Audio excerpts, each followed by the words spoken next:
Morning, everybody. I'm getting really close to finishing up this Ergolente Enforcer plan. When did I start playing this? Like 6 days ago, 7 days ago? I'm gonna go look real quick. I'll tell you when my first session was. I feel like it was about a week ago.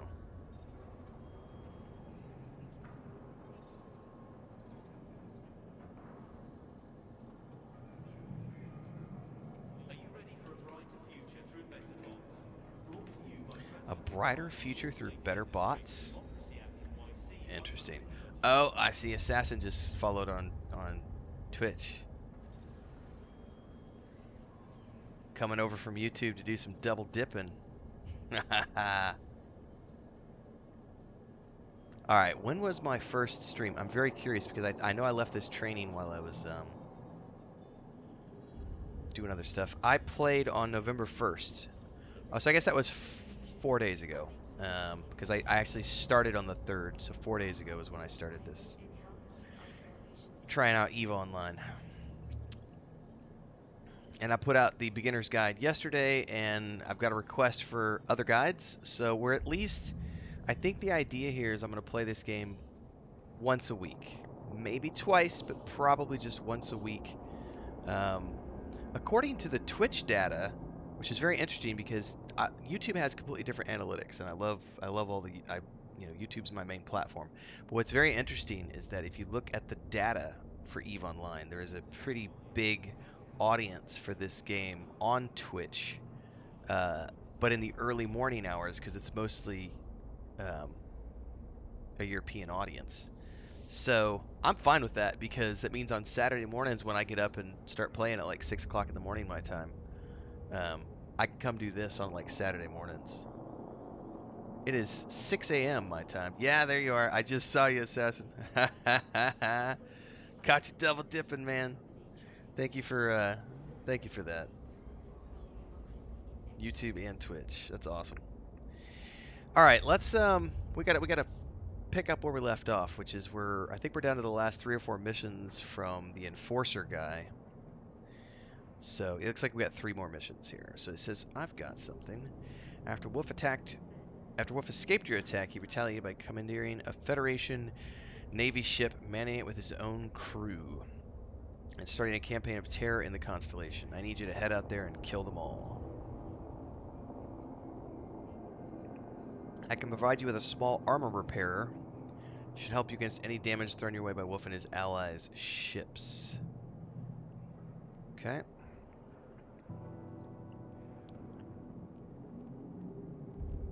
So we're gonna get this, which we can fit onto my ship now.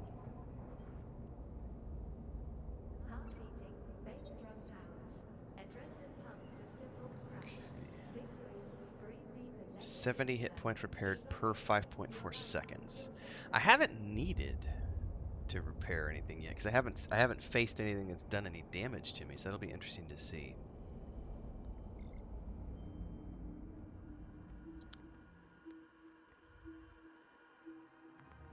I'm gonna watch it lag out when it loads all this stuff for the first time this morning.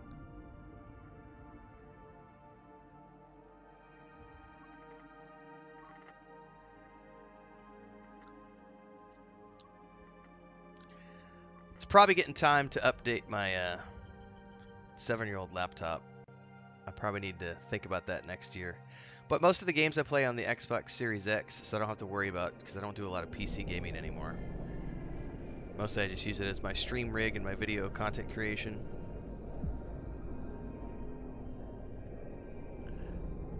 I'm going to run this thing into the ground. You know, I spent $2,500 on it like 7 years ago, so I will get my money's worth. Warp to site. Assassin says, no problem at all. Showed up Fred your beginner's guide video on skill planning and the game in general. Definitely want to try it. Made an account yesterday and looked at the empires like the Caldera aesthetic. It does look very good for a 20-year-old game. I think they've done a very good job of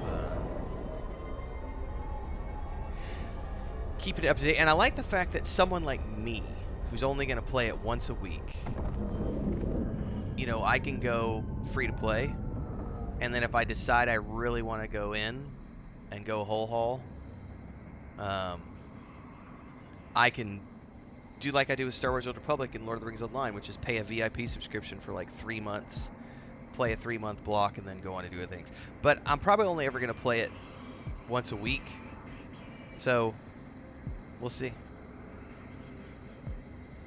But it's fun for the sci-fi aesthetic. It's appealing to that because I just finished Starfield, so it's like I still want more space stuff. That's the scoundrel that destroyed our base. Get him alive.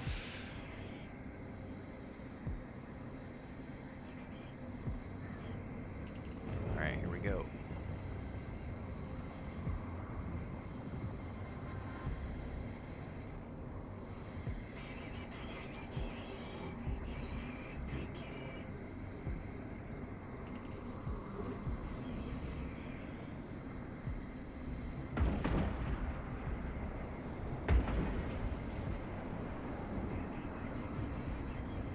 We got a whole bunch of stuff that just popped up.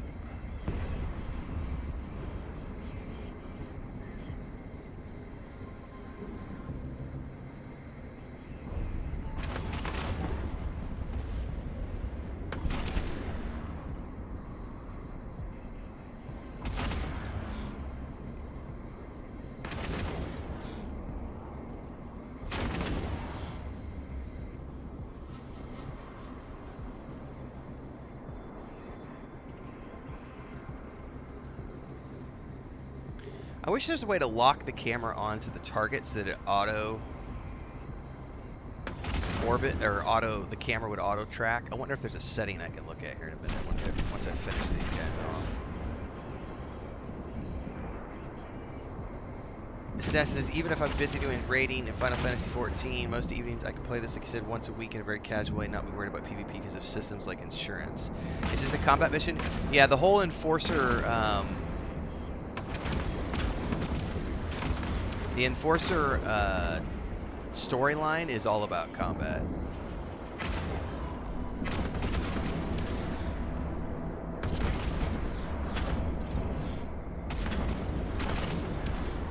Oh, I see. You can target lock on multiple things. Okay.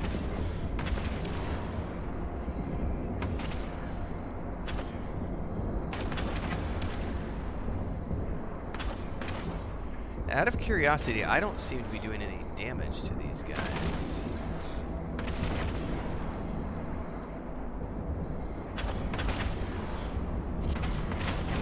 Oh, because I'm not shooting.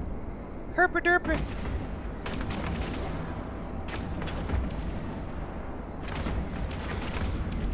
Oh, I can do multiple target locks. I didn't know that.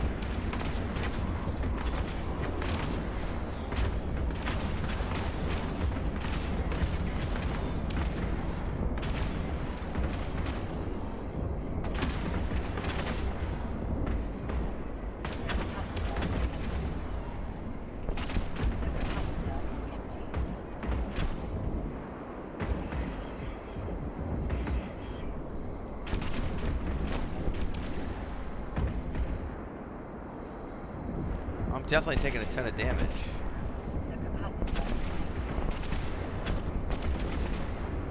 Alright, now we're on this one. Oh! Right click and track target. Thank you, Assassin. That's awesome. I didn't know I could do that. So it looks like I can target lock multiples here. Which I did not know I could do. And then it's essentially, I need to remember to click on my guns. Okay, so now I'm learning something new this morning. So then it just moves to the next target. I can track that, turn on my guns.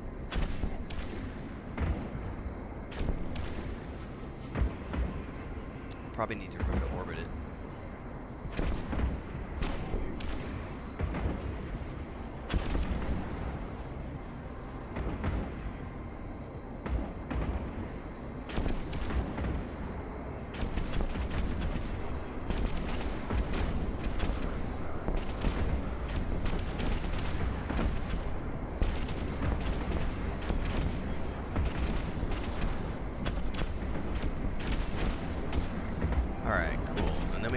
this one. Track and attack. Control left click to target. Oh, goddamn, I didn't know that either. Oh my god, that just made my life so much easier. It probably even tells me in the tooltip, and I didn't even pay attention. Did.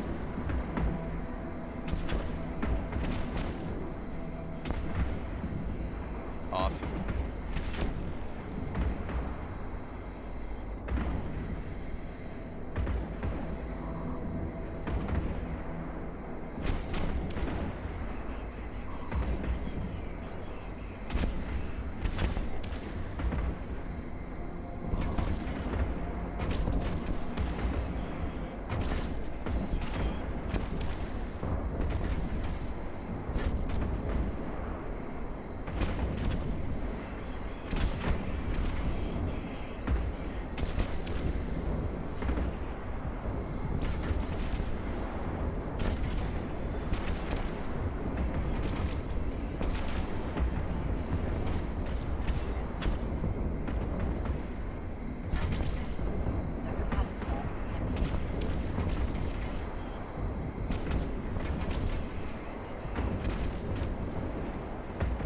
Good second monitor game.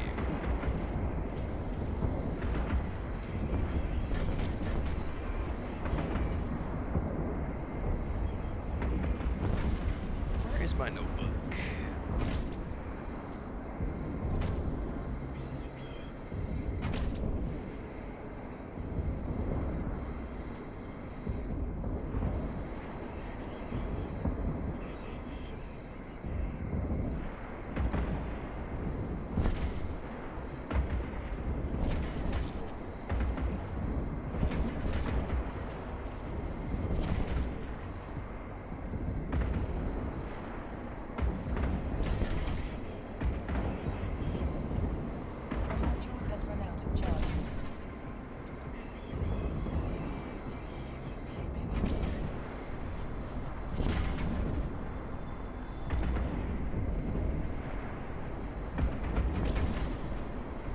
You can actually adjust the sounds too.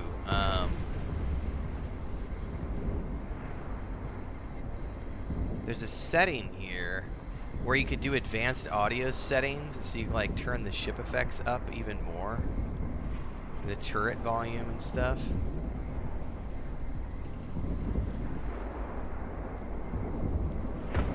So it's even louder now. It's even more pronounced. So it just kind of depends on how much you want to get out of it, which I really thought was an interesting thing where you can adjust those sound volumes. Alright, let's loot up here.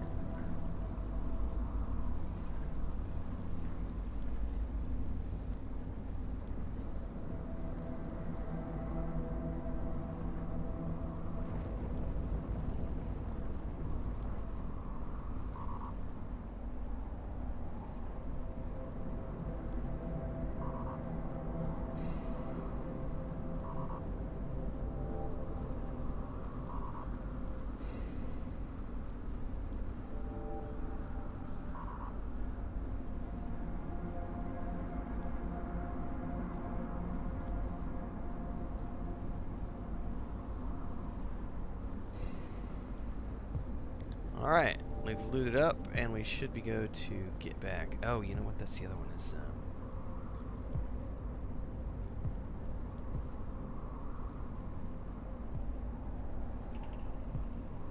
The capacitor is empty.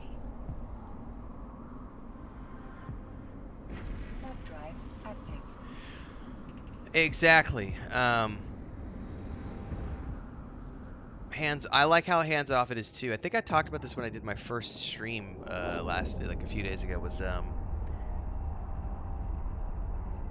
I like the fact that I could just sort of set it up to do things, and then like I could tab out and go work, and it's doing its own thing. You know, it's gonna as an example, traveling now is.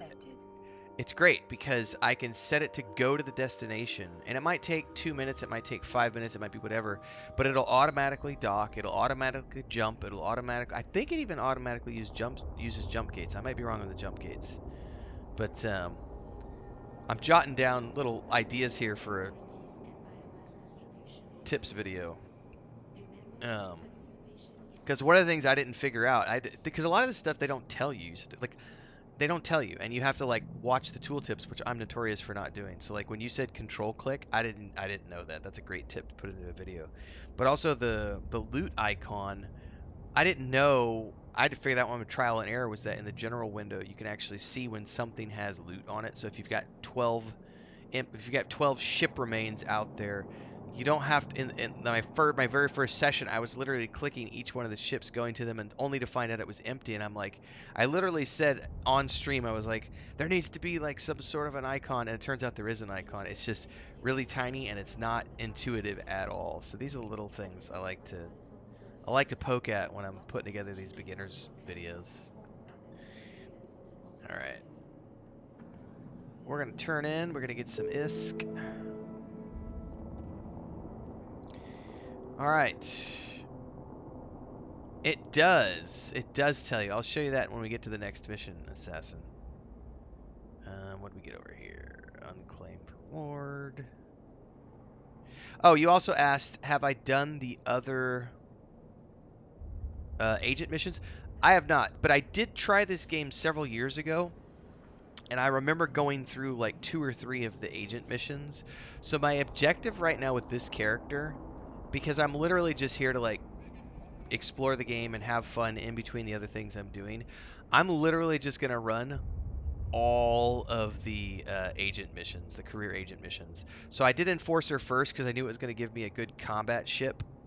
And then I'm immediately going to turn around and probably do Soldier of Fortune um, to get a little bit better at combat. And then I'm going to start working my way down through, I'll probably do Explorer after that. And then I'll do Producer and Entrepreneur. So I'm going to do all of these. And once I'm done with that, we'll see where it goes from there. As long as the traffic is good and the videos are getting, good views on the guides that I'm doing, and we're getting, as long as this is the number one most important thing to me at this point is channel growth. So um, I'll play whatever as long as it's gonna help the channel grow, and it's fun. So I am having fun with this. So yeah, it's definitely not going to be my main game, but I'm happy to play it. But yeah, we're going to do all the agent missions to start. Alright, so he escaped again.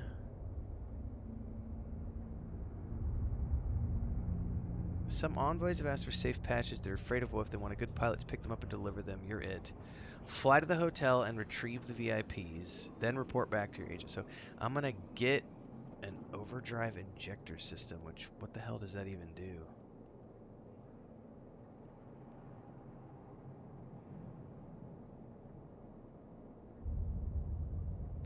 This monster unit vastly increases engine power at the expense of cargo capacity. So it's to run away?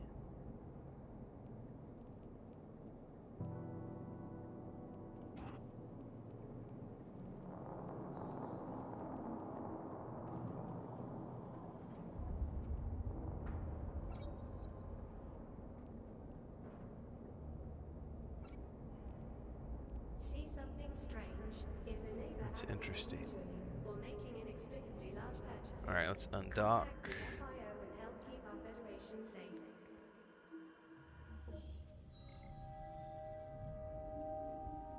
You're gonna make a character today? Nice. Alright, we're gonna warp to the site. Warp drive active.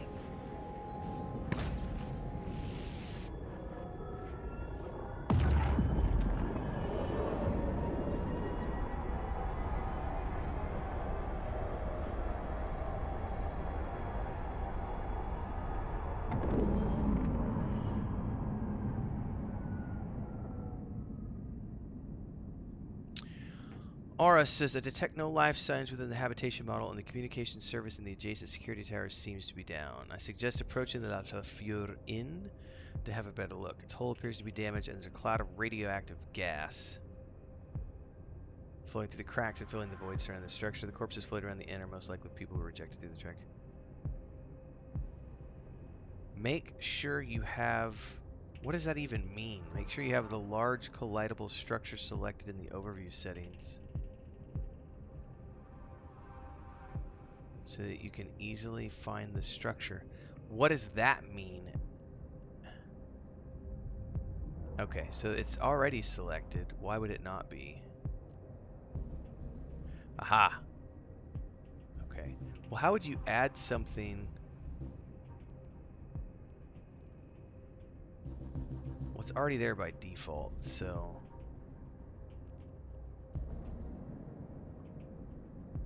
This is the inn. 20-year-old game with graphics that are better than a lot of other games? Yeah, for real.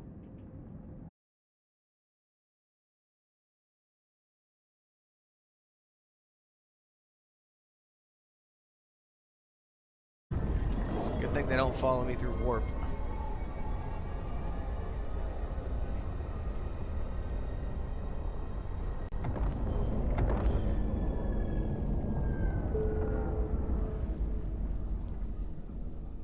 Docking permission requested.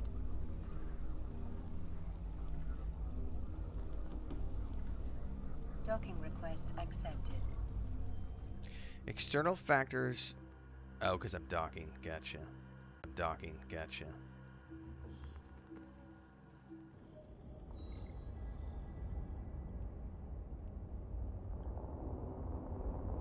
Alright, we're going to complete this mission. This game has integration with Excel. That's probably for the people who are going to go deep.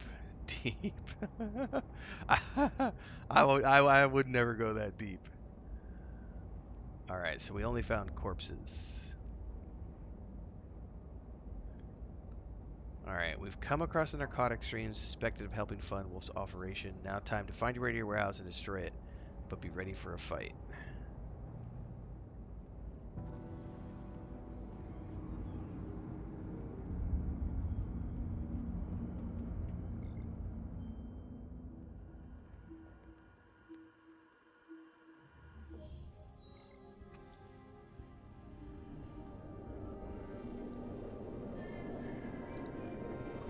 Warp drive active.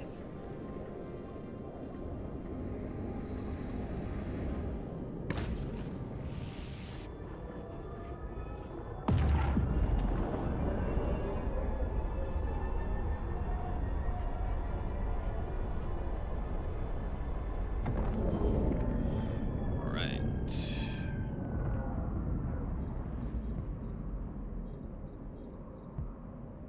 Oh, so I gotta approach up too far away. Oh no, never mind.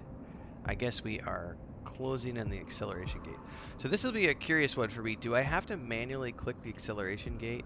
I think I do. Activate gate. So it's not entirely automated in terms of travel.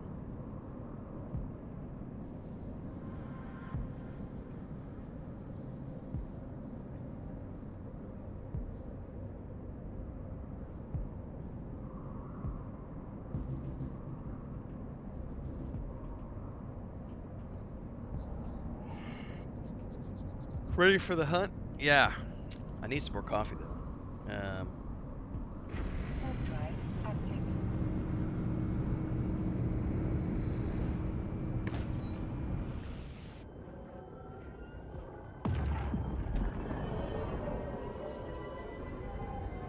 Alright, I think this is where we want to be because I'm at the narcotics warehouse.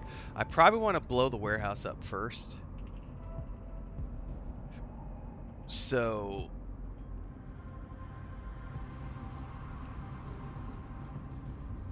Alright, we got to get within 28 clicks.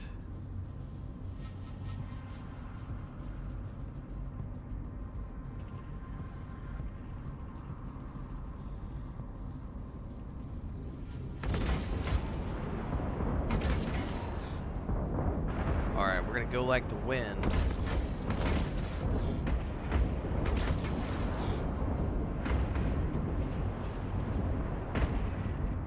I'm ignoring the ships on me for the moment. I'm just gonna blow up the warehouse. Hopefully.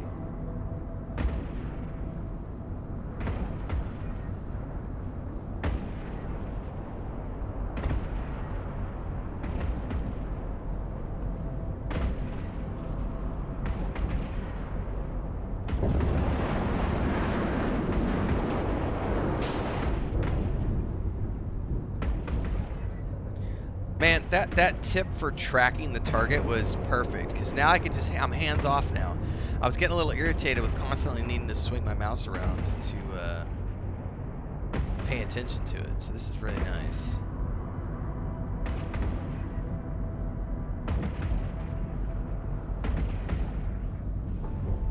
All right, so technically I could fly back right now, but you had asked a question about can you see the loot icon? I want to show you that real quick. So let's go ahead and take out these. Oh, big bada boom. Let's take out these dudes.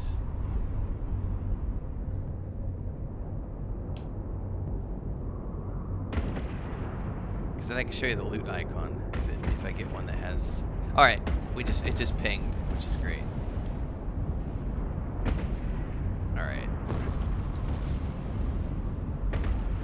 All right, so here's what you're looking for, Assassin. So you see here on the General tab, it might be hard to see on my screen, but you see how this top one, if you hover over it, it says Rec Empty, and it's got like an empty circle, and then the one under it says Rec contains loot items. Well, it moved down it now, and it's a filled circle, or like a filled cargo box. It's like this is like a filled circle. So the empty ones literally have an empty icon, like a circle icon, and then the other ones, like this right here, actually has this this icon. I didn't know that. Like there was a lot of me hovering over stuff and herping and derping. Explosions? Yeah. Warp drive active.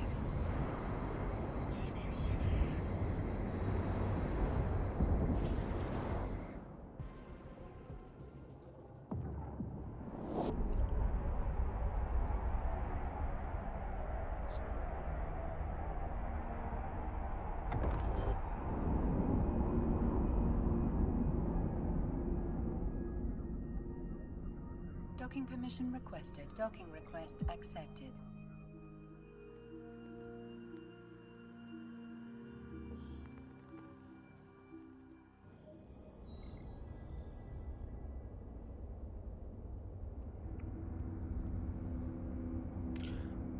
All right.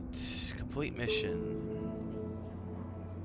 So that gave us this web stasifier, which I remember, or stasis webifier. I remember I had one of these in like the tutorial mission. So now my ship is completely, like, this is one of the things I'm going to put in an upcoming video is going to be do the agent missions, because you get a free ship for each one of these and you fully kit it out and you don't have to spend any money, which is freaking awesome. All right. This is the final mission. Follow these coordinates to oh, we're going to get a new ship. We're going to get a new ship. Ah, show me the new ship. In the heat of the moment, stay cool for the Federation's favorite flavors. Now available in blue. How can I see this in bigger scale? Can I? Oh, this is the ship we're going to get. It's ugly as sin. I much prefer the one I'm currently flying. But that's a frigate. How cool is that? So we're going to need another ship. So I got 2 ships out of this storyline. You got, I think it was the second or third mission. I got the ship that I'm currently flying. And then this one's going to be... Oh, this is great. So remember how in that first video I took the Galente Enforcer skill plan, which took like 5 or 6 days to complete. If you look at all the mastery levels for this ship required, I've got them now because I was automatically training all that stuff in the background. That's so cool.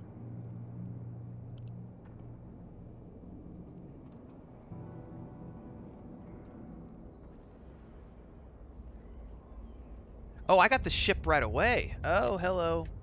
Well, I guess we're gonna switch our ships over. But I need coffee. I'll be right back.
Yeah, it's really cool because um, it just sets you out on a path. And it does take a few days, so if you're going to sit here and just play all the way through the missions in one go, it only takes about, I mean, I would say a couple hours maybe to do one of the career paths, like maybe 2 hours to do all 10 of those quests. So if you're going to get one of the ships, if you're going to go down that, it might take you 5 or 6 days of real time to complete the full training to be able to use the second ship that you get. But that's really cool. All right, hang on. I need to go over here and check. What's up, Savage Tony? Salvage Tony. Sorry.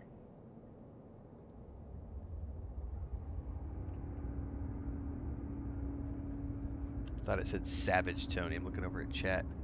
Man, I really like, because now that we're multi-streaming, I like the fact on my end with Streamlabs, they've got the chat differentiated so that I can clearly see my YouTube chat and my Twitch chat, but it has different color codings for the YouTube versus Twitch, so it's really easy for me to know who's talking where, and it's also got the icon next to it. So I gotta say I'm really happy with this.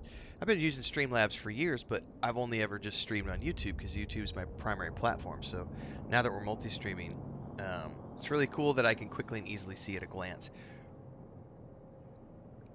The one thing I don't have set up though is like alerts and stuff, because I had to turn all that stuff off because Twitch has a very specific rule with the multi-streaming where they said, and I would probably need to talk to their customer support staff to really figure out all the finite details, but they do say that you shouldn't have anything on the screen that the user sees which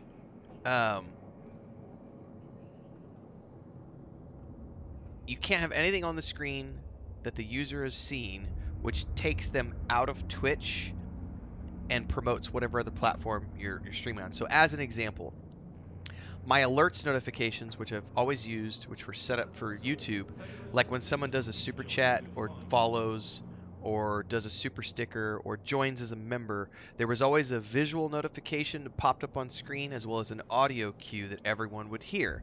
And the audio cue is really great for me because it would help me look over and go, oh, cool, here on the second monitor, someone just did a super chat, thank you so much. And now I turned all that off because I'm not supposed to have anything visually showing on the screen that detracts from the Twitch experience. I can't do that, Salvage. I'm not allowed to have chat show on screen. Twitch's rules for multi-streaming say that I'm not allowed to promote. And maybe I can set it up to where both chats show on stream, but the issue is that if a Twitch representative comes and watches my stream, my multi-stream, and I have a day where it's because I've been on YouTube for years and Twitch is new to me, so it's natural I'm going to have more people on YouTube chatting. So if the chat is like all YouTube and that's all anyone has seen, the Twitch representative might assume that I have Twitter. They might assume that I have Twitch chat turned off and hit me with a violation for not equally showing Twitch chat. And I just don't want to deal with that kind of smoke. So for now, I have it all visually. I can't show anything. Yes, it has to have only Twitch chat overlay. That's the way the rules read. There may be a different interpretation of those rules. So in order to take advantage of the multi-streaming, I just turned off all of the visual chat stuff. So I mean, we'll work out the kinks long run. I've only been doing the multi-streaming now for about a week and a half, ever since the announcement was made. It's gonna be interesting to see how it all plays out. All right. Close this. Close this.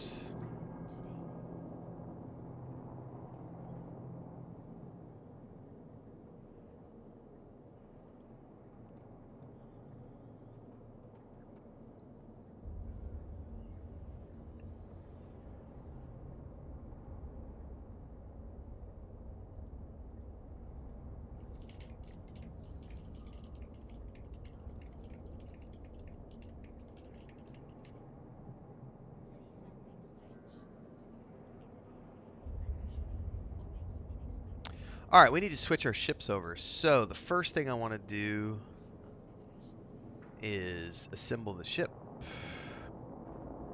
Then I want to make it my active ship.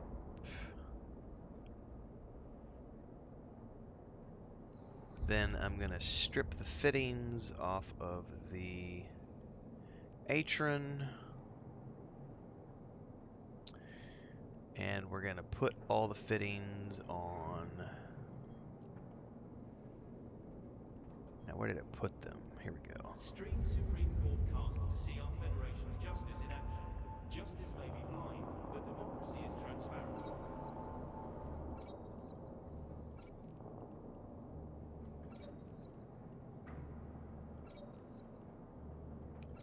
I'm going to have to get some more ammo at some point.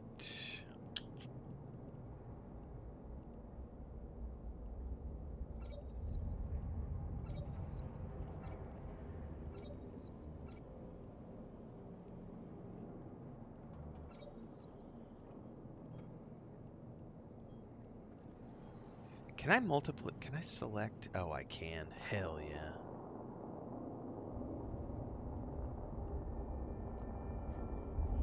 Can I just move all of this other to the other ship? I can.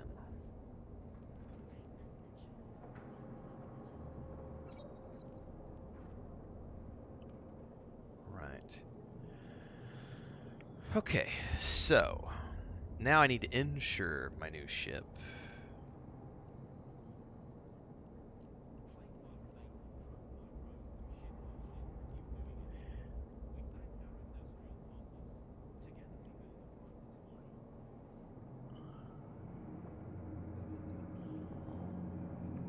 Assassin says, I'd like to stream my raids on both Twitch and YouTube, but I've got to keep clean overlays. Nothing showing, just look at the notifications on my end. Well, yeah, I know at least with Streamlabs, and it does cost money. If you want a multi-stream, you do have to pay for the license from Streamlabs. I think there are other programs out there, but I've been using Streamlabs for years, and I really like it. I'm sure that I'm sure that I could set up at least all the notifications for like super chats and super thanks and memberships on YouTube, and then at the same time be showing like bits and is it cheers? It's bits and cheers on Twitch along with subscriptions on Twitch. So I'd like to have all those showing on screen with a um, audio and visual notification, because I think it's great to be able to celebrate when someone decides to support the streams financially. That's something worthy. And of course, I can always give a shout out when I see it pop up. But the problem is if I don't have an audio cue set up, I will miss it because I'm focused on the stream and I'm not focused on the second monitor watching my notifications go off. And like the other day, Pablo was here and he donated 3 subscriptions on Twitch to different people who were watching the stream, and I caught the first 2 because I happened to be talking to the chat, so I was looking at the second monitor, but the third one happened like 10 minutes later, and I never heard it, saw it, nothing. So 30 minutes later I look over and I'm like, oh, there was a notification that I missed in the spam of him, donating a subscription to someone, which was, really cool, and I missed the thank you, so that's on me. I'll get it worked out eventually, since we're new to the multi-streaming thing. So here's how the insurance works. The selected ship will be insured for 12 weeks. The contract works and it's great for everything unless the ship is repackaged, it's placed in a non-corporate item exchange or auction contract, destroyed while in someone else's possession, or destroyed while you are actively being pursued by Concord, which, as I understand it, is like the police. So this covers you against PvP and PvE destruction, as far as I understand things. And they have different levels of insurance, so you get to choose what you want. I'm going to go platinum because I have plenty of coin, and it doesn't cost that much. It's going to cost me 47,000 ISK, and I'm going to get an estimated payout value of 158,000. So if I needed to buy a new ship, I could. All right.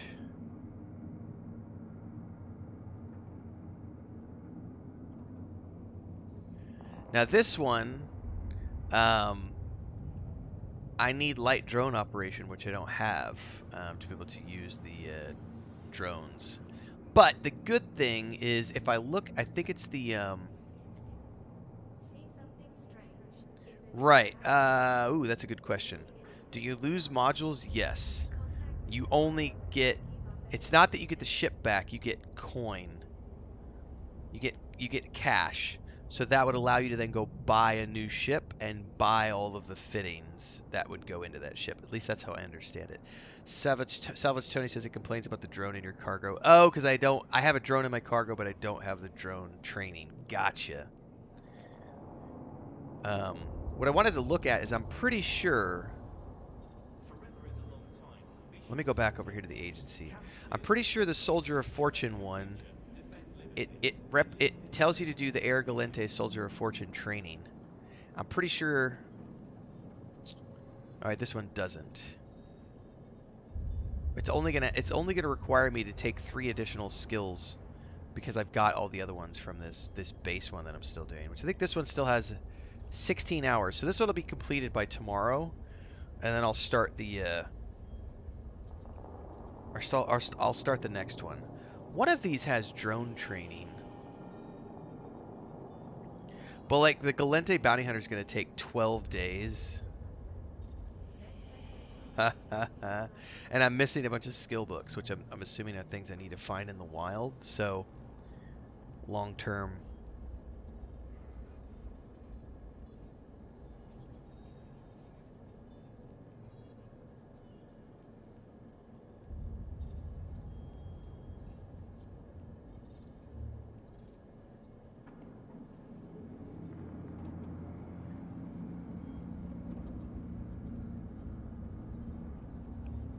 There we go.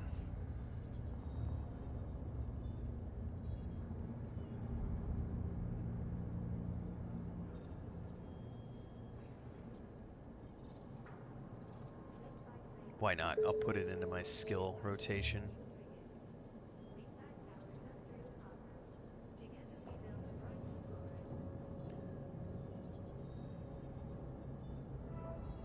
I haven't checked the marketplace at all, so that's interesting to know.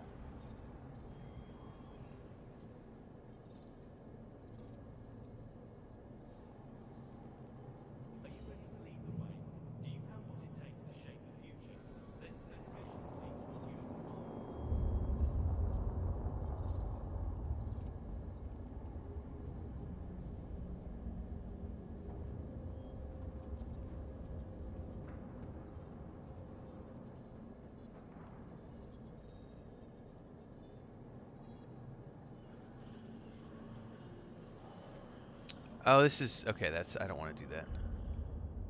How do I see?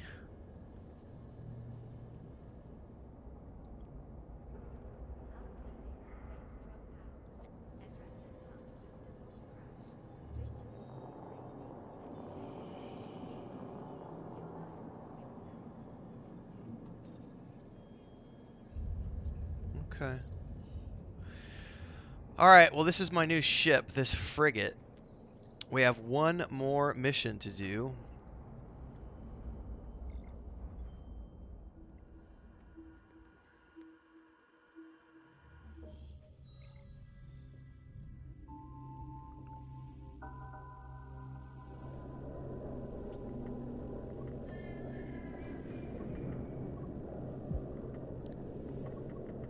Warp drive active. Here we go.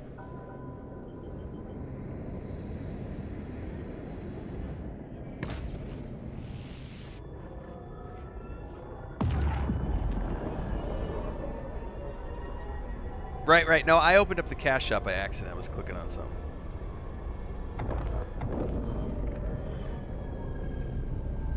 Oh, what is this? This is not an acceleration gate. Oh, this is one of the star gates. That is so cool. Exactly, just sit back and watch the VFX. It's fucking awesome.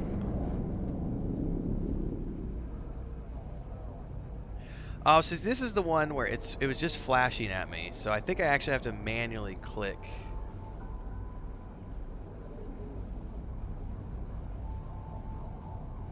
Warp drive active.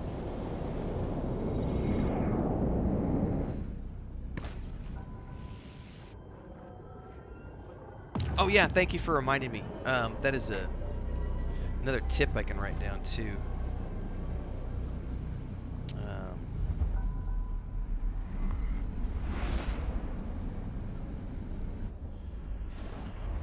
is the word here? Group all weapons. Thanks for reminding me. I hadn't done that yet.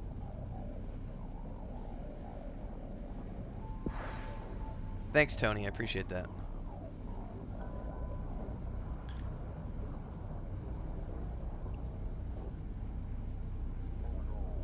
You know, Tony, I think you might have been here when I tried this game like 4 years ago. Maybe.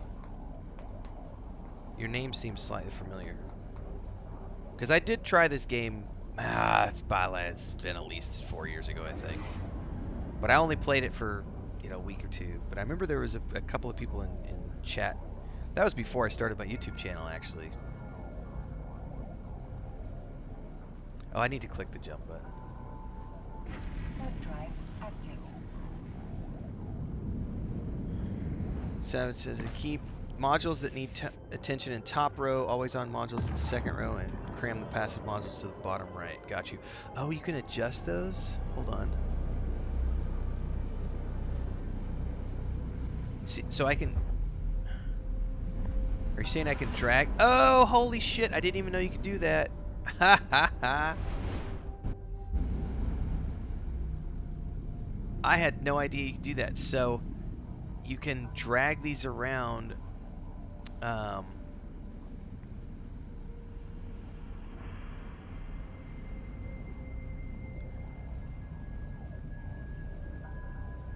that's cool.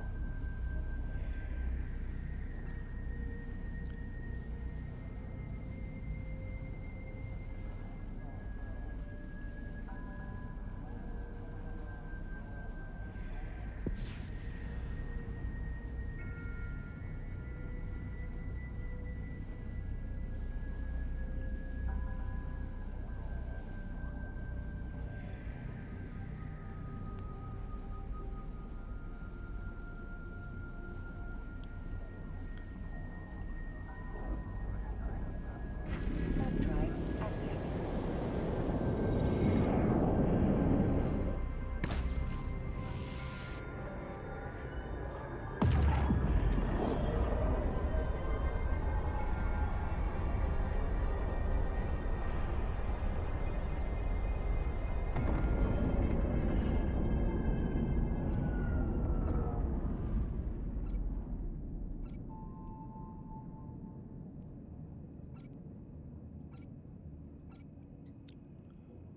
All right. Use the acceleration gate.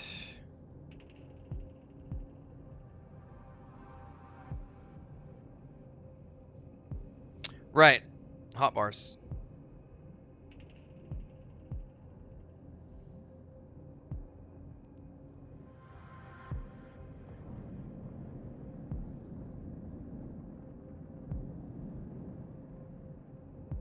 You know what? That ship is growing on me. I didn't like the look of it at first, but I still don't like the stupid antennas that stick out the front, but the rest of it's pretty cool. Warp drive active.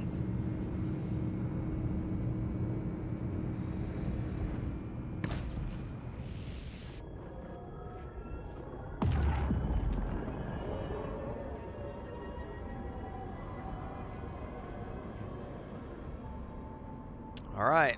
Showtime.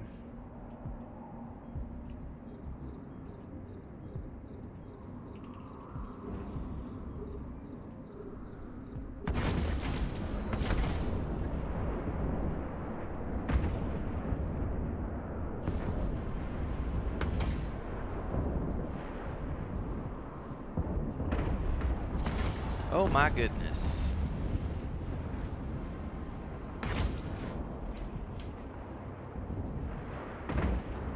Big bada boom.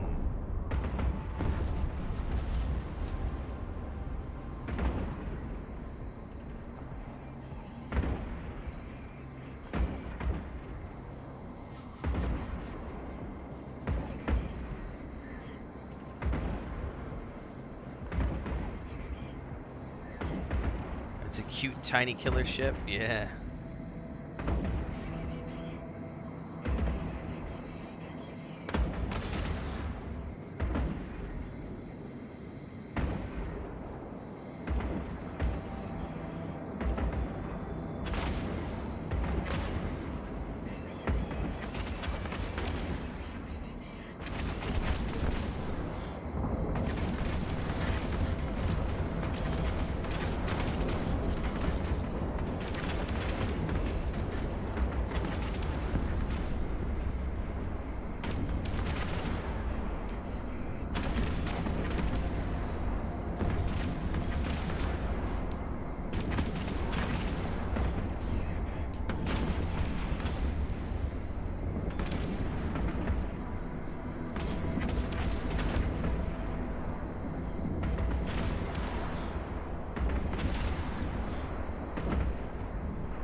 starting to get used to the keyboard commands too. So W for orbit and F1 for my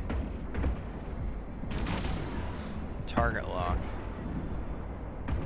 Or to start firing, I should say. As opposed to always clicking the mouse.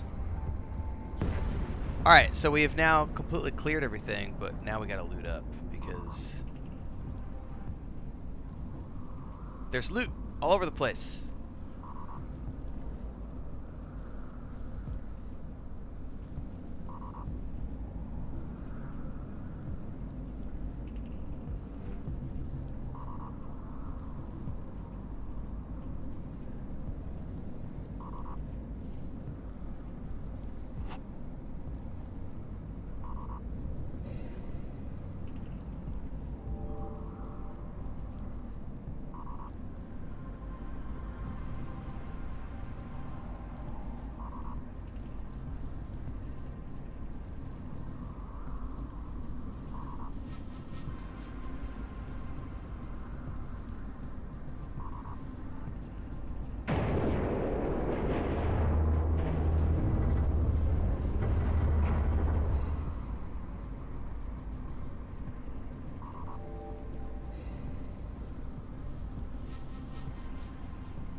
Oh, is that what that noise is? That's like an alarm. Saying, turn off your armor thing. Gotcha. So I guess it needs to recharge. Oh, I see. So that internal core is recharging.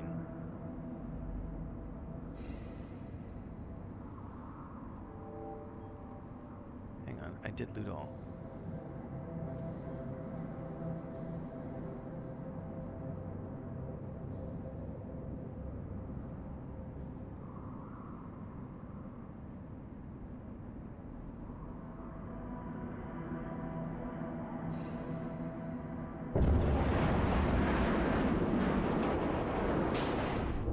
Alright, we got one more to loot up.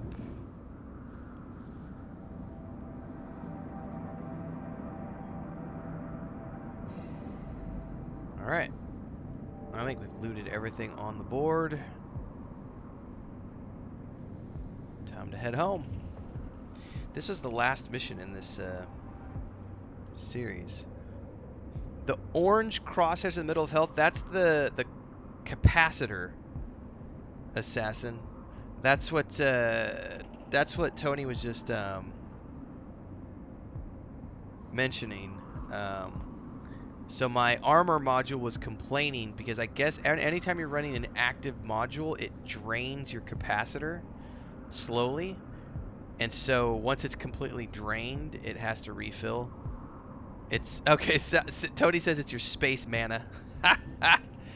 My ship is not cap stable with this fitting, which means I can't run all active modules all the time. Gotcha. So I'm assuming different ships have different capacitor regeneration rates, capacitor max size, and everything else.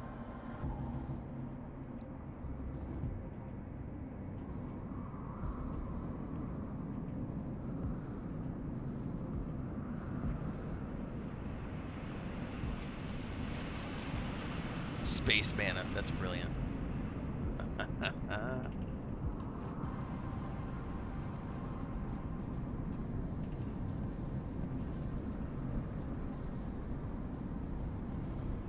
Warp drive active.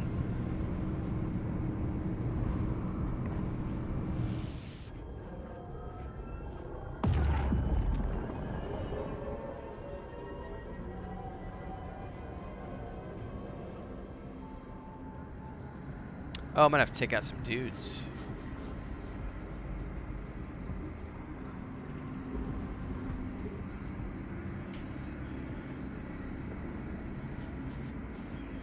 Well, here we go.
couple more just popped up, so I'm gonna go loot up first.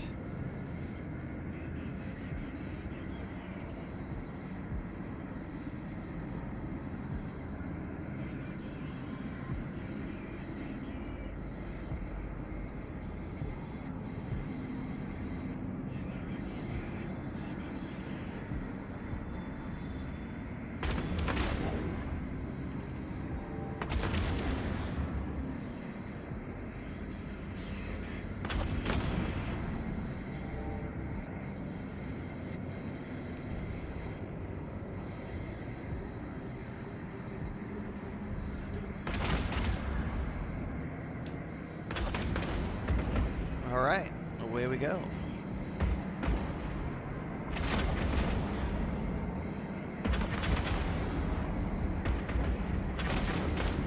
Yeah, I've already got that set up, Tony.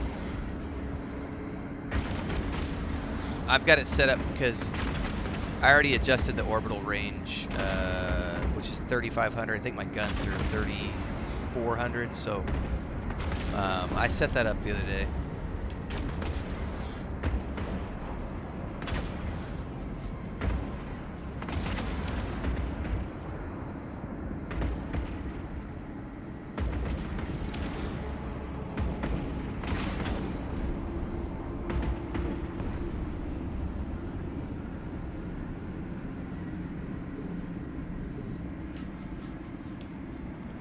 Pablo says not the most popular game. Nah, it's all good. Something different. It's keeping me in that space vibe after coming off of Starfield. And I don't like Elite Dangerous, so I hate No Man's Sky. This is a nice little palette cleanser type game. I'm never gonna do PvP, so I just want to explore, check out these cool ass environments that we've just got, play some storylines.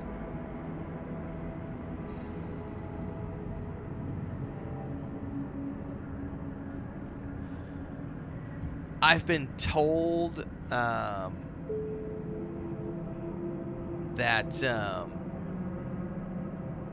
well, it depends. It depends, Pablo, because Twitch is telling me that this is one of the games to stream for my channel because there's not a ton of competition for this game, and so it says that the average viewers. And the other morning when I was streaming, like 4 or 5 days ago, I got quite a few people who came and followed the channel and everything else. So we'll see what it does for Twitch. This morning it's pretty low, but it's Saturday morning. People are doing other things. It's all good. What was I gonna say? Right, that's Assassin Gamer. That's exactly what I was looking at. It appears to be like Baldur's Gate 3. It tells me that I'll only get 3 or 4 people per stream on Twitch, whereas when I stream Baldur's Gate 3 on YouTube, you know, I've had as many as at the peak I was getting like 150 people per stream, which is crazy for my channel. So Baldur's Gate 3 on Twitch, it tells me I might only get about 3 or 4 people per stream, whereas it says with EVE Online, I should be able to get anywhere from 40 to 50 per stream once my channel gets noticed and recognized that I'm regularly streaming the game. So it'll be interesting to see if that pans out. We'll see. Warp drive active.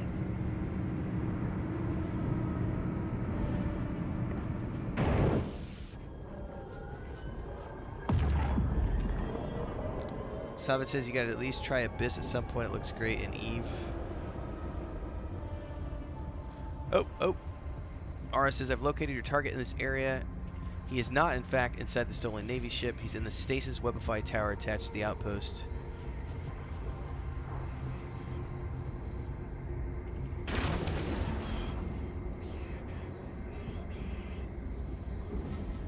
So does that mean I should just head straight for it?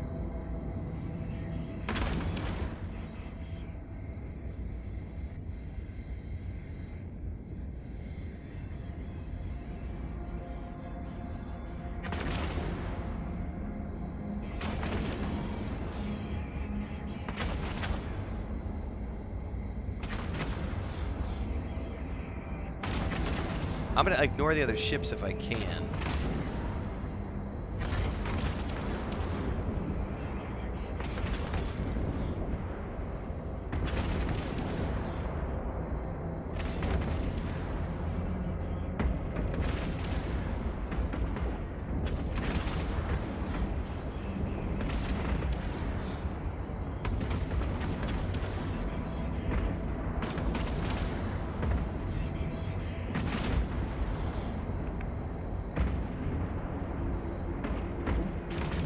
Oh, I forgot to track the target.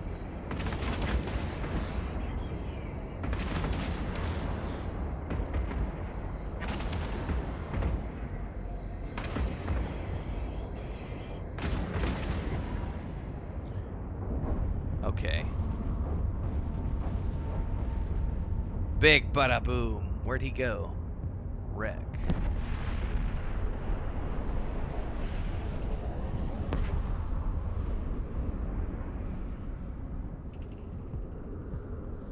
Frozen corpse, is that what I'm looking for?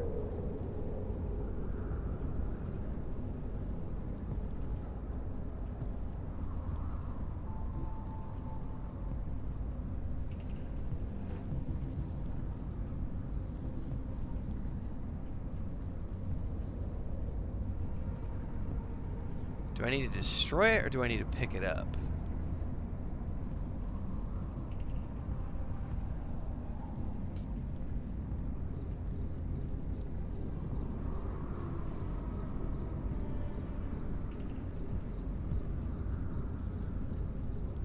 Well, it won't let me target lock, so I'm assuming maybe I need to pick it up. No, I can't pick it up. What am I supposed to do here? Oh, there it is. Never mind. It's his capsule. I see.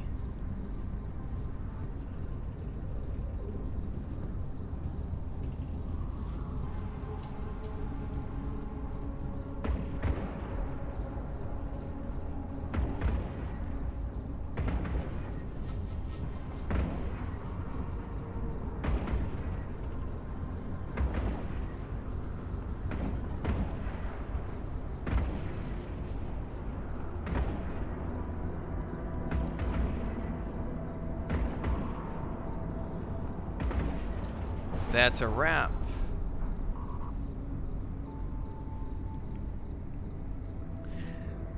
As much as I love the Elder Scrolls games, I do not like Elder Scrolls Online long term. I've played it multiple times over the years, and I like it in small stints, but I'm just not a big fan. I much prefer the offline version for some reason. I don't know why.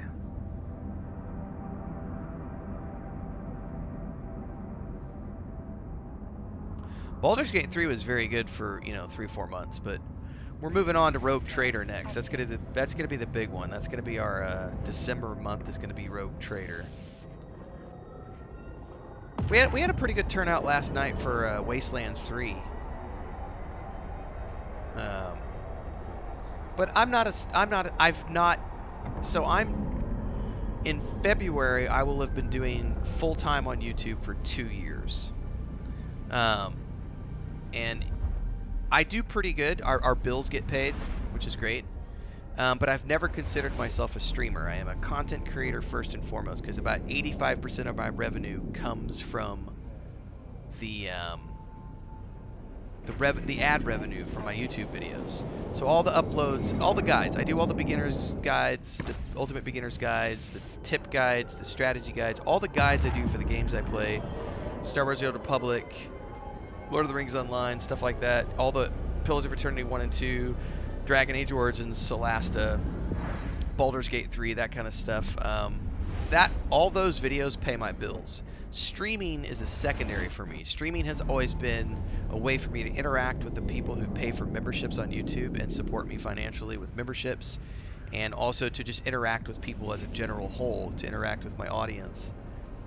But now that multi-streaming has entered into the scene, I've got a big video coming out tomorrow morning. It's about a 30-minute video talking about my plans for 2024,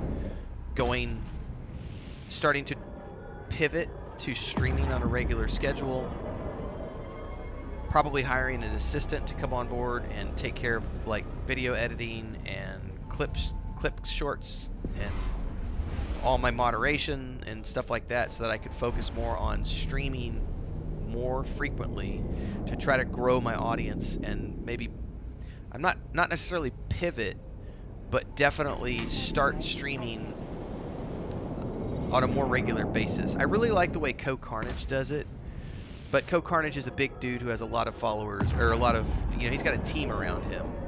So he can sit there and stream for 8 hours a day, and then he has a video editor who comes in and cuts his streams into Let's Play videos, which then get uploaded to YouTube, and all of his clips for the YouTube Shorts and the TikTok account and everything else.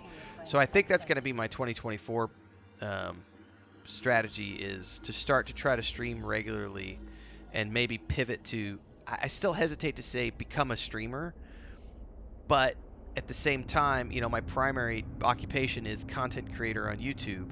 But if I can incorporate streaming on a regular basis, we're going to see how that works. You're still working your way through Baldur's Gate 3, Assassin? Nice. I'm on my second playthrough with my sorcerer, but it's mostly going to be an offline session. I think the video I just put out this morning, actually, my final thoughts on Baldur's Gate 3, that's probably going to be one of the last videos I do for Baldur's Gate 3 for quite a while. Like, I didn't even bother covering the patch notes yesterday, because it was like, why? Wolfheart put out a big video on it, and I'm like, it's just a patch. It's like, it's not, I'm off to other things now. Is Wasteland 3 like Fallout? Yes. It's like the original Fallout games. So it's a CRPG, turn-based. I did like a 3-hour stream last night. And yes, thank you. I appreciate that, Assassin. Also, thank you. You've been one of the major supporters for a long time on YouTube, so I appreciate that. So yeah, we'll see. We'll see how next year goes. We've got a lot of growth ahead of us. My next big goal is 100,000 on YouTube. That's the next, I don't have any small goals anymore. Chris and I, our small goals for 2023 were get to 10,000 subscribers. Well, we're almost to 20,000. We'll get 20,000 by the end of the year, I think. The growth has definitely slowed because we're no longer doing a lot of Baldur's Gate 3, and that initial hype is gone. And I didn't want to pivot. I didn't want to play Alan Wake 2, Spider-Man 2, the Moria dwarf crafting game. I don't want to pivot and play new games every 2 weeks. I like to play games that I can sink my teeth into for 2 or 3 months and create a bunch of guides around, because I'm a content creator, not a streamer. That's the difference. So for me as a content creator, I prefer to play games long term, because the streaming is secondary and the content creation takes precedence. So I can spend 2 months playing a game, 3 months playing a game, and create a lot of long tail content in the form of guides and tip videos, and that's how I've been working. So our small term goals were 10,000 subscribers on YouTube in 2023. Well, we doubled that. And then $1,000 a month in revenue from YouTube. Well, we've done that. We've hit that goal. We've had that consecutively for I think this will be the 5th month we're working on, doing more than $1,000 a month in revenue, which pays our bills, which is great. So now everything from this point is just, how can I grow? So the next goal for YouTube is 100,000. I'm not, fuck the small goals. I want 100,000 followers on YouTube, and I want that plaque, and I want my check mark.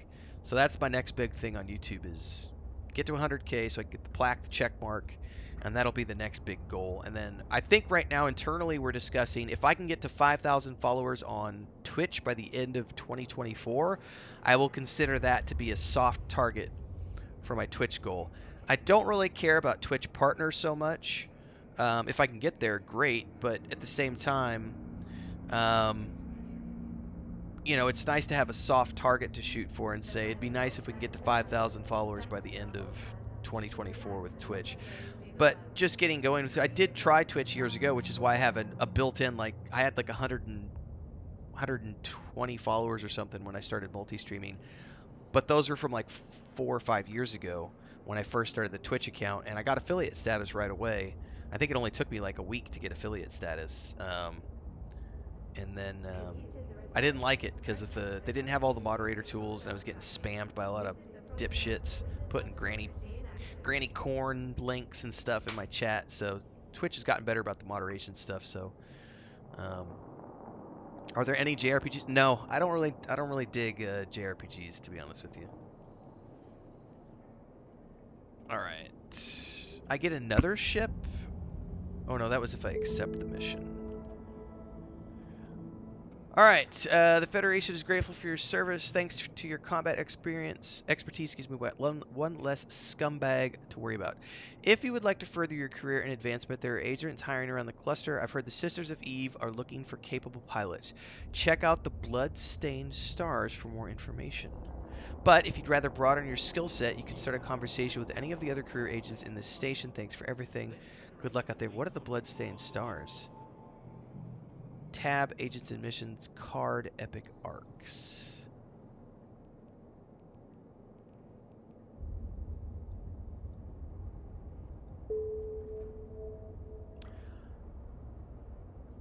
Oh, so these are story series. Dude, look at all these quests. Ah, I'm so happy. This is gonna be awesome. Uh, Tony says this is more like a 5 to 10 year game. Yeah, that's kind of like whenever anytime somebody asks me about like Lord of the Rings Online or Star Wars: The Republic, I built my YouTube channel off of Lord of the Rings Online and Star Wars: The Republic. Those are the two big games that I played for years, along with EverQuest 1 and EverQuest 2.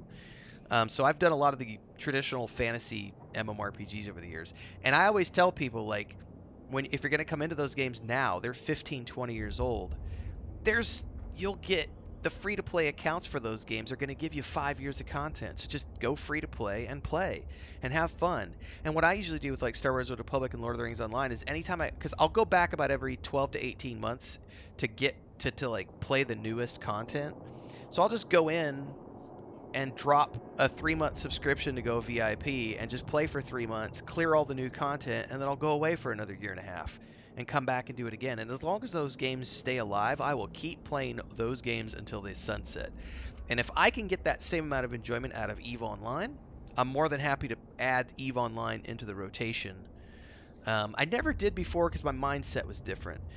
But I also wasn't doing content creation for a living when I tried EVE Online last time. That was that was when I was first getting going into becoming a content creator and doing this as a career. So um, as long as the views and everything are going good with EVE, I'm more than happy to consider this something that's going to be a big thing. So it's my notes here. I've been taking notes all morning because this is going to become the next probably at least 2 to 3 videos I can do. I could do a 5 tips video. I could do a 10 tips video.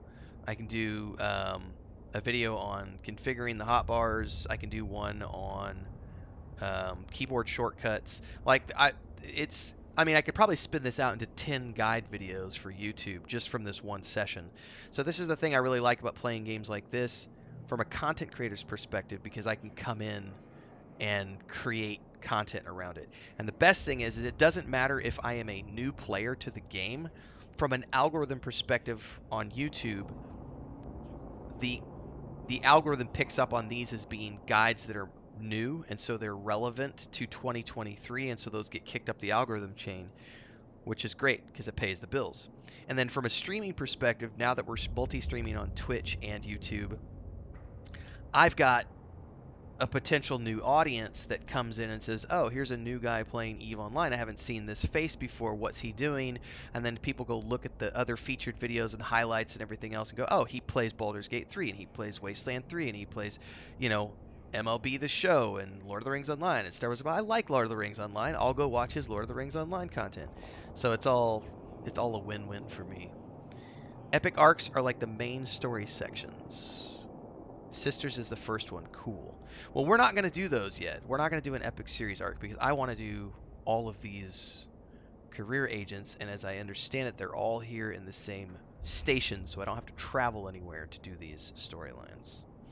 So I want to do Soldier of Fortune next. This is an advanced training program introducing you to many of the most commonly used modules and tactics on the battlefield, including interdiction, logistics, and evasive maneuvering. In order to complete this tutorial, Capsuleer must also come to master their own needless fear of death. So I'm probably going to die in this series. Before heading to this career agent, it is recommended that you start training this Air Certified Skill Plan, Soldier of Fortune. It is not required, but will unlock useful ships and modules and improve your effectiveness over time, which we will do, but I can't do it until I finish my current Enforcer training one, which has about 15 hours. But that's fine, because we're not going to complete the Soldier of Fortune storyline today. We'll start it, and then by the time I circle back around and play my next EVE Online session, it'll be interesting to see how this works.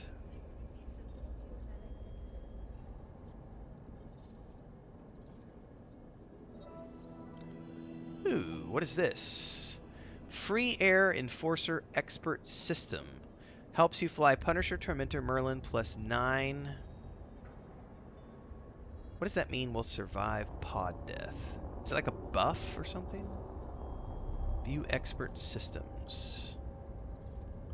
Oh my god, what is this?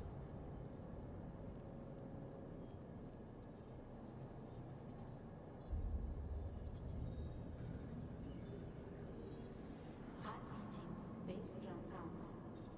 Adrenaline pumps as cymbals crash.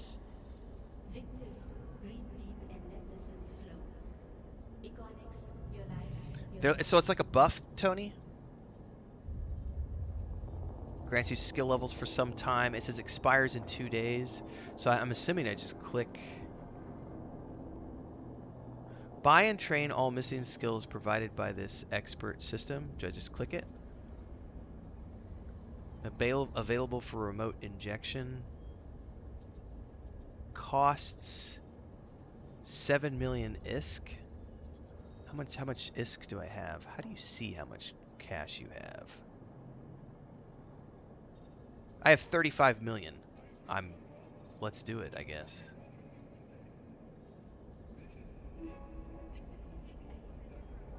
Ah! You can't train it any further unless you upgrade to an Omega drone. Alright. Still, that was kind of cool, so...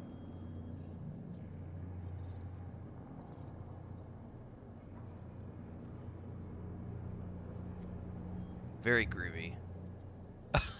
This just added a shitload of additional... that's awesome. Cool.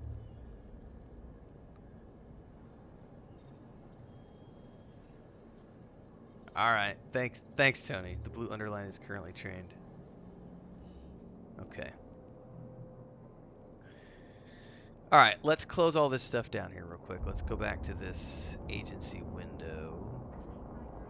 Soldier of Fortune. Let's start that conversation.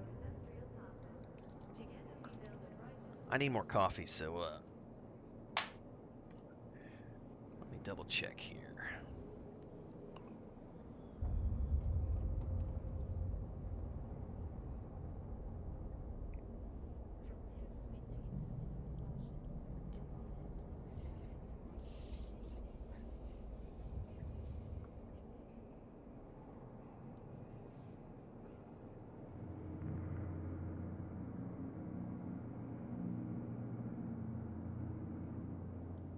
From Asteroids to Ice, we bring only the finest resources to your station. Astral Mining Incorporated, the resources you need to succeed.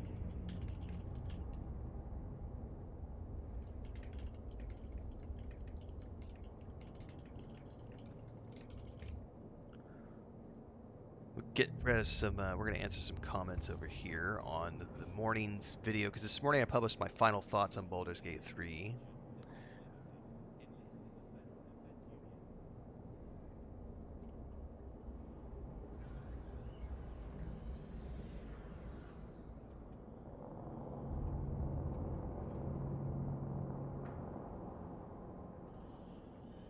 See something strange?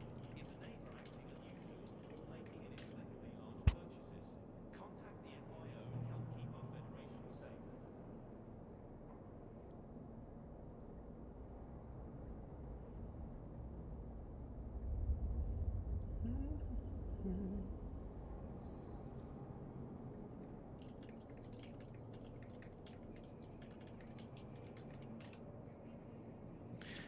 All right, see ya, Assassin. Thanks for popping in today. You are welcome. And thanks, by the way, for following over on Twitch too. I know you've primarily been a YouTube supporter for a long time and a member and everything, but I appreciate you heading over to Twitch too, man.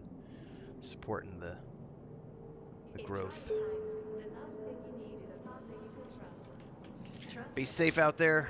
lab dedicated to the future of Federation businesses.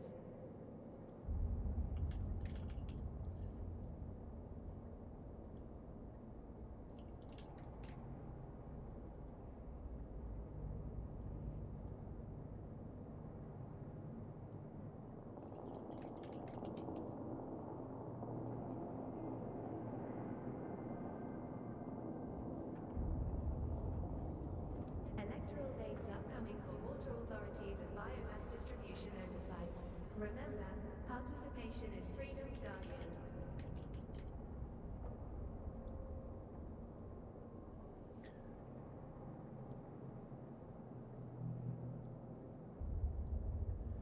Someone's asking me if I've read The Descent into Avernus. Hang on, let me answer this person.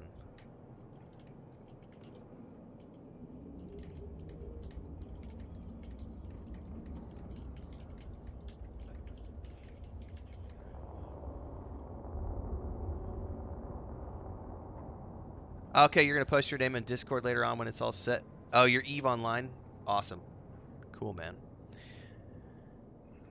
Yeah, and I like how it's one mega server too, so we don't have to worry about what server you on, man. It's one server. Um, and like I said, this is probably going to be my Saturday morning stream game for the foreseeable future, at least for the month of November. Once I get into December and Rogue Trader launches, we'll see, because I'll definitely want to be streaming that game as my primary game for the month. But right now, my primary game is Wasteland 3. So we started the evening streams last night. So like 9, 10 p.m., about 9 p.m. Central Time, I'm streaming for about 2-3 hours every night now. And I'm going to be doing the Wasteland 3 playthrough. And then my morning streams are going to become a little less frequent. The Saturday morning ones stay because I don't do anything else on Saturday. But during the week, we've got things like the vet visits and doctor's appointments and the homestead stuff that we've got to do while the weather's good, so I'm streaming less frequently during the days now. Alright, I said I was going to go get more coffee and I got sidetracked. Coffee in a bio. I'll be right back, everybody.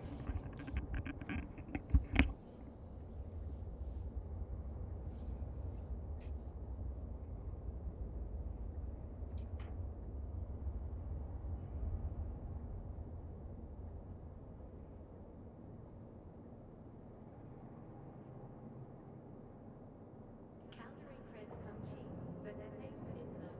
Report illegal Calgary assets to federal authorities. Bring us the truth. We'll deliver the justice.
right.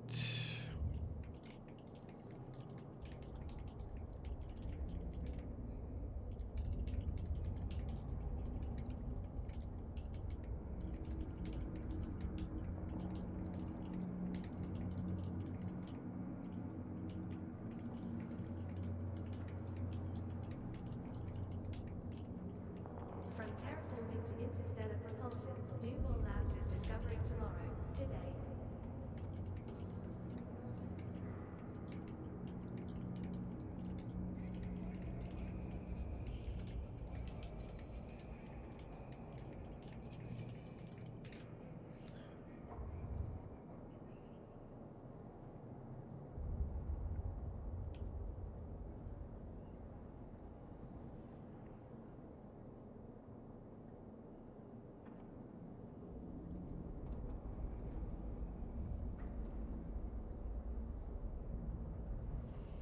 All right, I'm double checking the Patreon and my Discord, and then we'll continue on here. Do you have what it takes to save the pilots? Oh, I need to check my.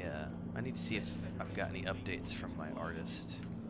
We've got a contractor doing some art for us on our tabletop project, and I haven't checked my email this morning yet. I did get an offer from a company if I wanted to do a sponsored stream for Life is Feudal, which I'll be honest, it's the first sponsorship offer that I've had this year that I looked at and went, you know, I wouldn't I could do Life is Feudal. So I sent them a quote last night. We'll see if they reply back. I had another company reach out. They wanted to use they wanted me to make a video for them that they could use for 365 days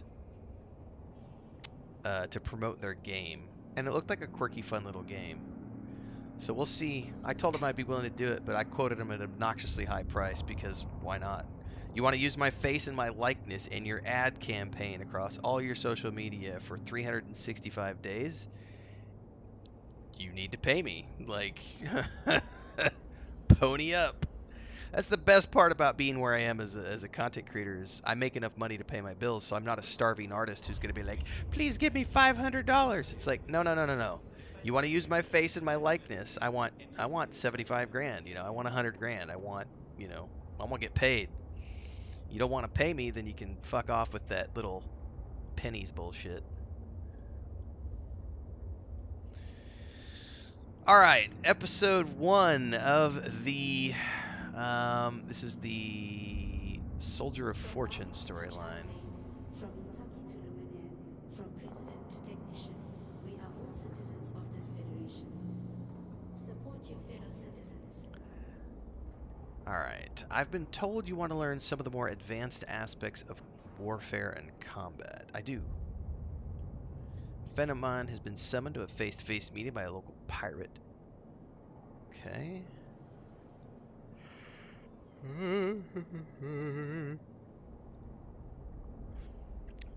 Take my friend's place and kill the criminals. Happy to do so, sir.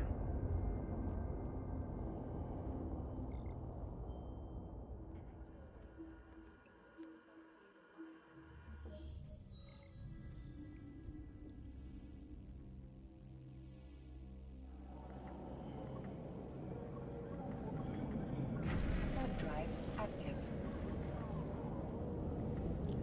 Can you set up the camera to like auto face?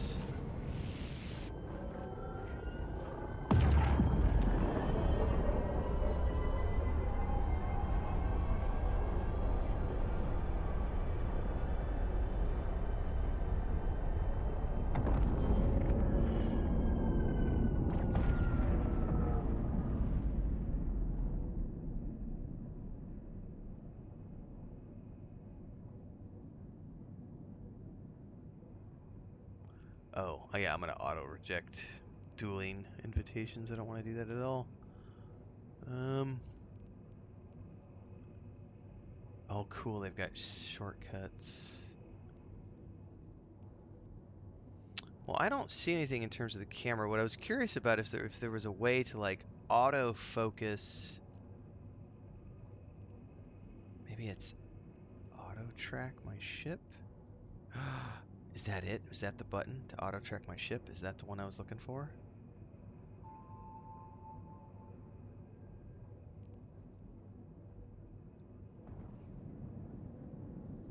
I don't know if that's the one I was looking for. It's not. But I have to manually set it each time I do something. It's not quite the same thing. Warp drive active.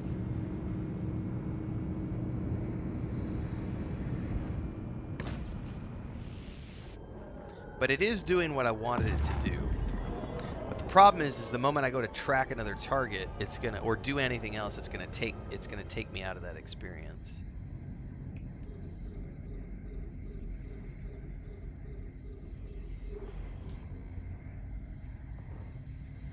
But that is what I wanted to do. I wanted to track my ship. So at least that works the way I want it to. But like when I had to do the docking ring, it immediately took me out. I'm gonna need to set up a keyboard command for tracking.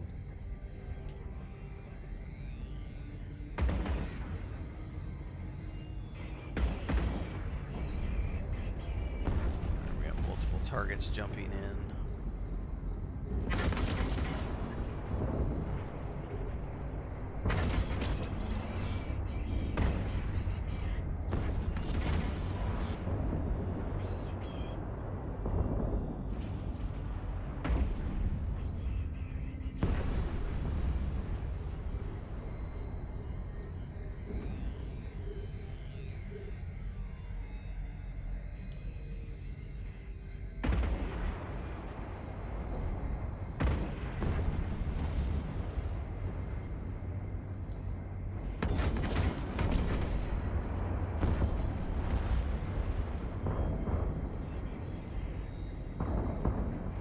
Alright, that worked brilliantly.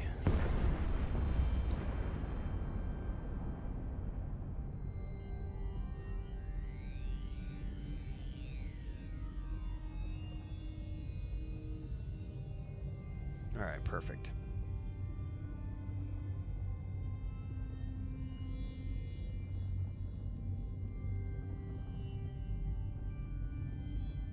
But I wonder if it's going to take me out when I go to open up this cargo, if it's going to stop tracking.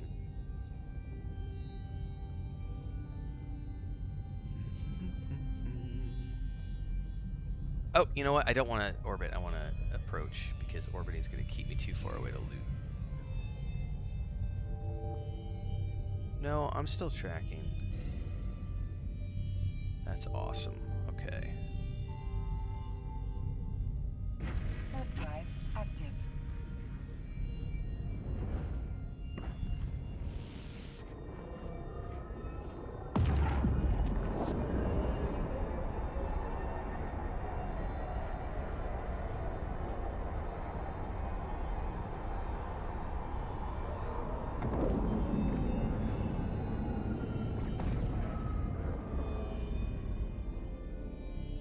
Docking permission requested.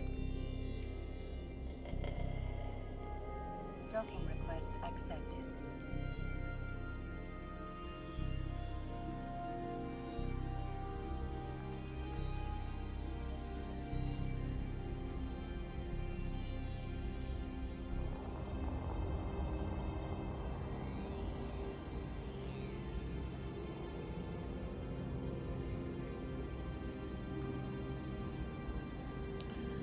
Alright, we got some ISK.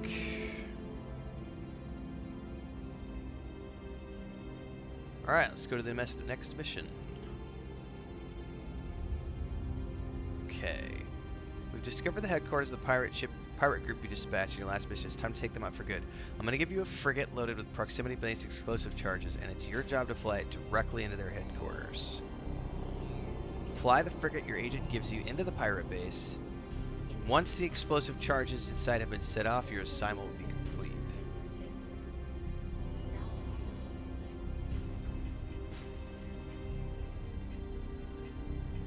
So the Malice.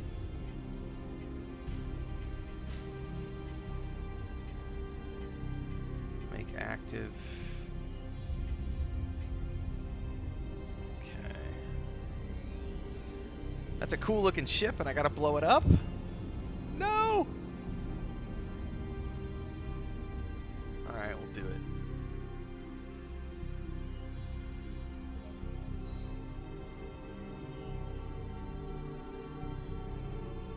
That is a really cool looking ship. I like it. It's unfortunate that I gotta...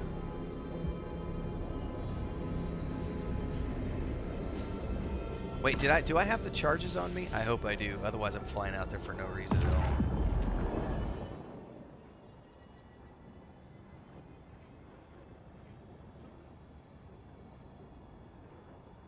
I'll have to do those when I get back.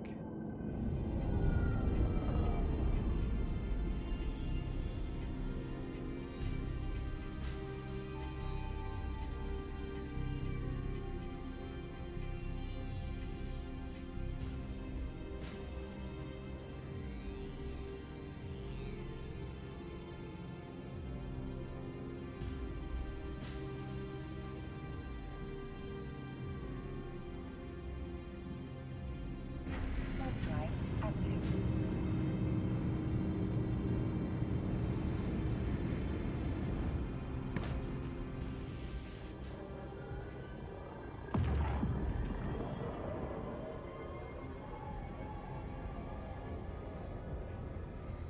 So I think I gotta go to the hideout. Do I need a dock or just approach?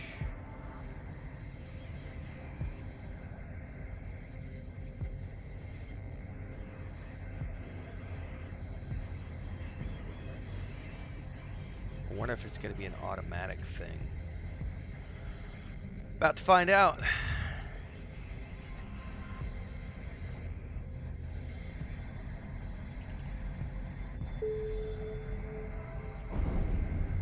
Okay, so it did it automatically.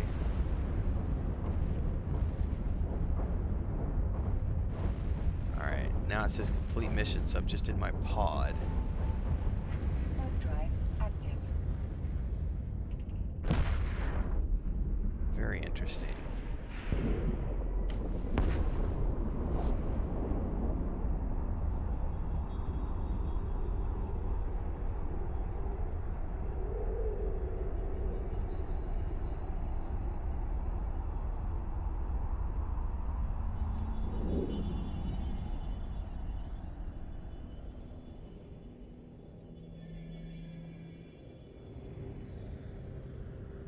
Docking permission requested.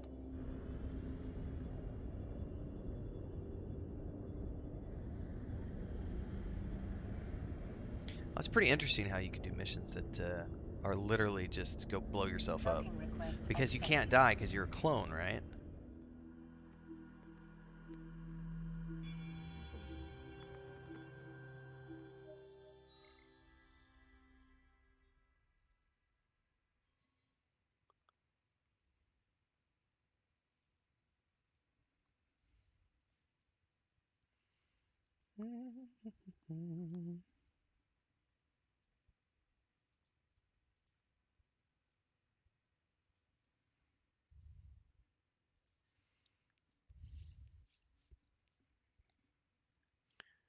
Complete mission. Let's go back to my ships. Make this my active ship again.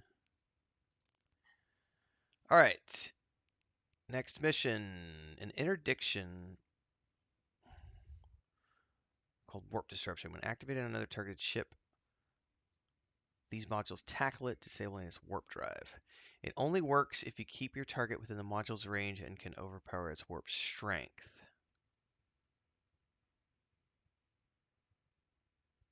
Pin him down, but don't blow him up.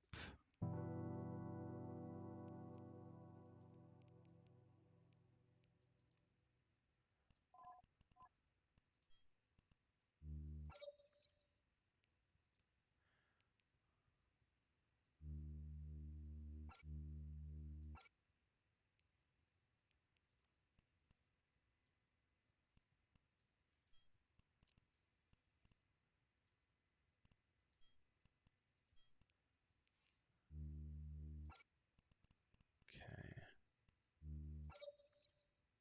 There we go.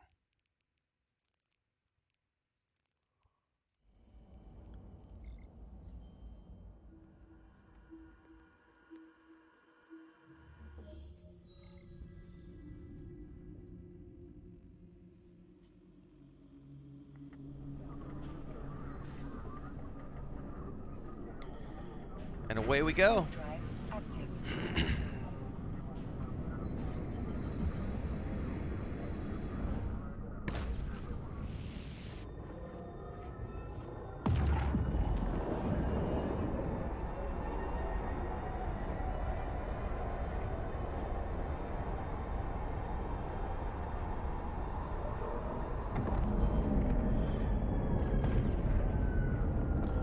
Fleeing pirate. This is who I'm after. So it says here, range within 10 kilometers. So I need to approach this dude.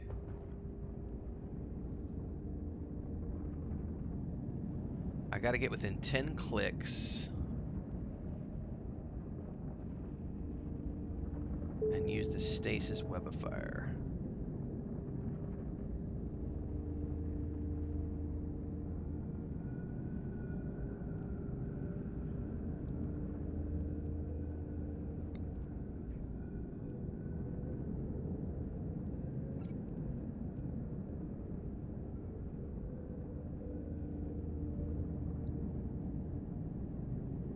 Alright, I'm using it on him.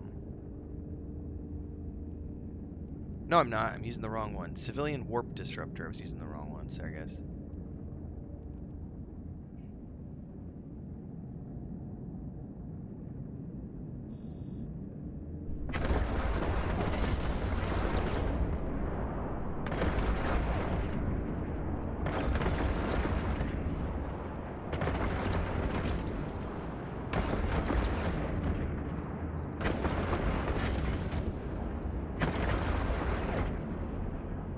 Alright, please don't shoot me. I'll leave. Just let me go. Okay.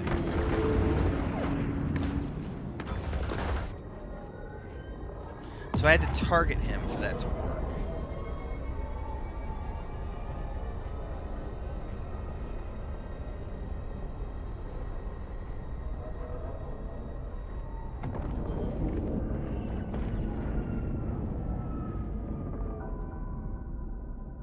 Docking permission requested. Docking request accepted.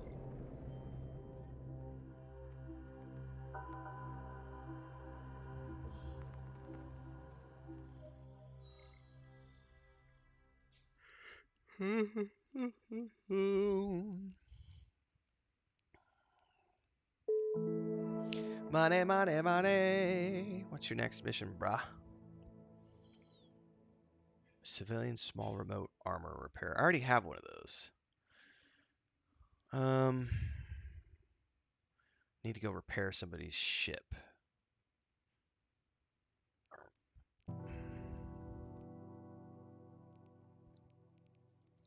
Don't I already have that one, or is this a different one? Small armor repair. Remote armor repair. Okay, so that's a little different.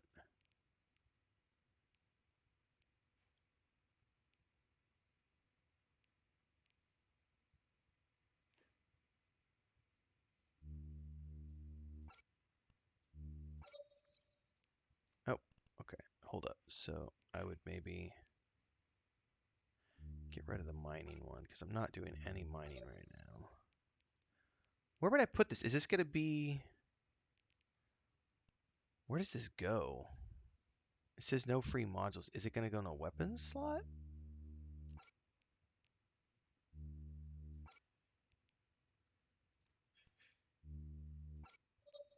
Aha! That's why. Okay, that makes sense. Which means I need to re-equip the...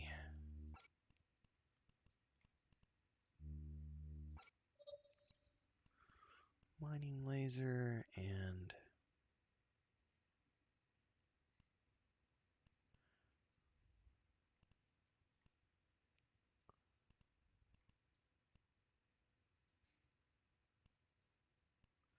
Go ahead and re-equip that too.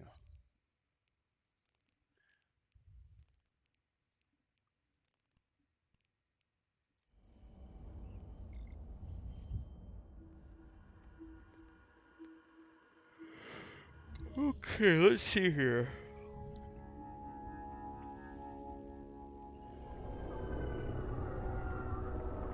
Warp drive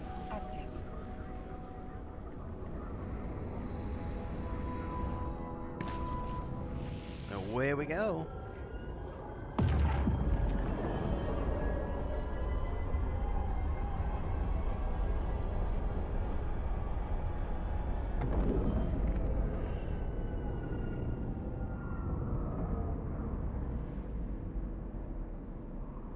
Damaged vessel. Approach. Optimal range within 7 clicks.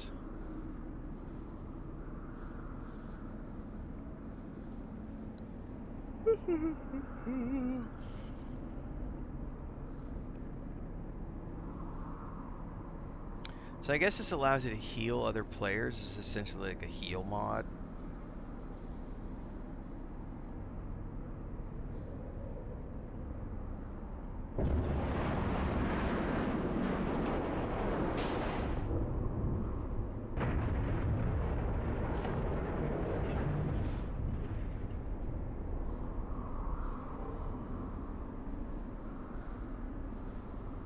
Is it working?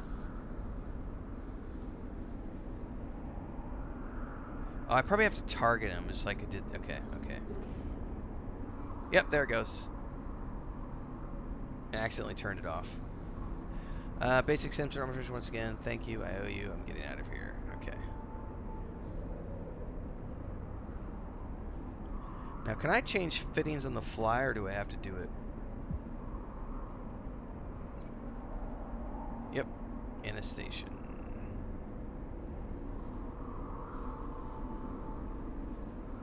Warp drive active. Makes sense.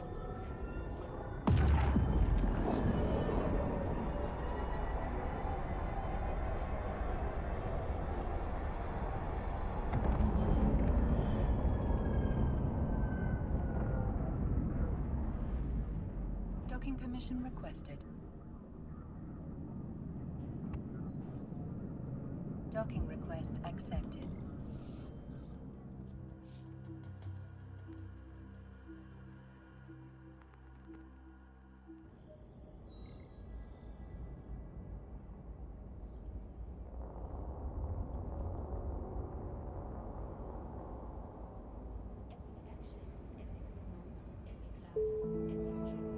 All right.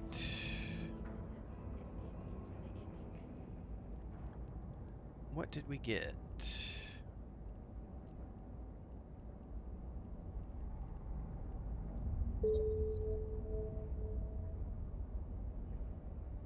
Commuters are advised, protests are currently disrupting promenade traffic. Visit the promenade to witness our democracy in action. There is already something in that location. Not no mo. Hang on, where did you stick my gun?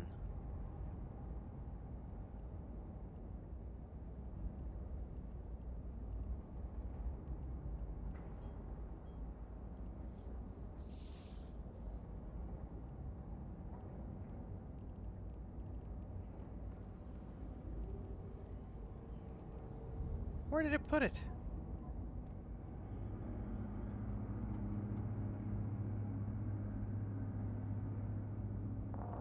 Quake, in the heat of the moment, stay cool with the Federation's favorite flavors. Now available in blue. Oh, there it went. It just for some reason didn't show up for a second. I think that's probably a good sign that it's time for me to to wrap up.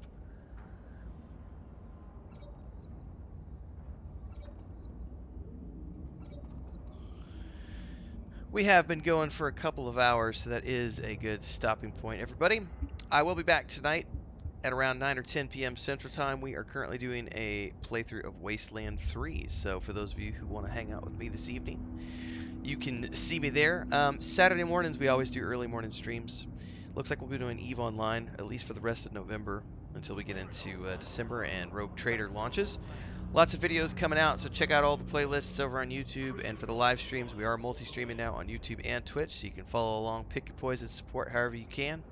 Don't forget the Discord. Links are out there. Till next time, everybody, stay safe and have a great Saturday. Chris has got an egg omelet with broccoli for me, so I'm gonna go get some breakfast, and then I'm going to bed for a few hours because I've been up since the wee hours of the morning, and the cats kept me up, so running on 3 hours of sleep.